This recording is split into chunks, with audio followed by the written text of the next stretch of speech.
শেষ ঠিকানার কারিগর ৩,০০০-এর বেশি কবর খোঁড়া মনু মিয়া আর নেই। আজ শনিবার সকাল ৯:৩০টায় নিজ বাড়ি কিশোরগঞ্জের ইটনায় ইন্তেকাল করেছেন তিনি। তার মৃত্যুতে এলাকায় শোকের ছায়া নেমে এসেছে। মনু মিয়ার মৃত্যুর বিষয়টি নিশ্চিত করে তার ভাতিজা শফিকুল ইসলাম বলেন, চাচা দীর্ঘদিন ধরে ডায়াবেটিস সহ বার্ধক্যজনিত নানা রোগে ভুগছিলেন।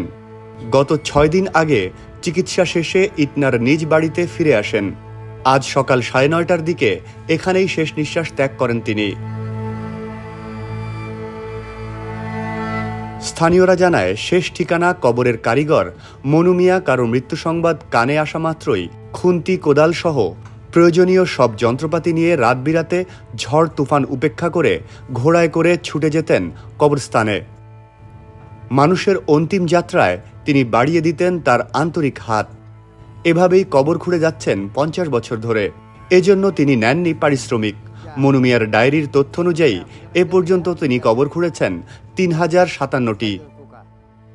কবর খুঁড়তে দূরের যাত্রায় দ্রুত পৌঁছাতে নিজের ধানি জমি বিক্রি করে কয়েক বছর আগে একটি ঘোড়া কিনেছিলেন মনু মিয়া।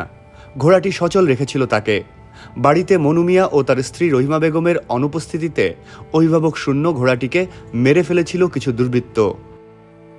স্থানীয় জয়সিদ্ধি ইউনিয়নের চেয়ারম্যান মোহাম্মদ মনিরুদ্দিন বলেন, একজন সুদক্ষ গোরখোদক হিসেবে মনু মিয়ার সুনাম ছড়িয়ে পড়েছিল ইটনা, মিঠামহিন, শাল্লা, আজমিরিগঞ্জ সহ পাশের এলাকায়।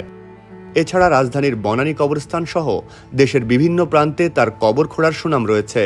শুধু কবর খনন করেই ক্ষান্ত হন না মনু মিয়া। এ পর্যন্ত যাদের কবর খুঁড়েছেন তিনি, তাদের মৃত্যুর দিন তারিখ সব লিখে রেখেছেন নিজের ডায়েরিতে। মনু মিয়া সারা জীবন নিঃস্বার্থভাবে মানুষের জন্য কাজ করে গেছেন।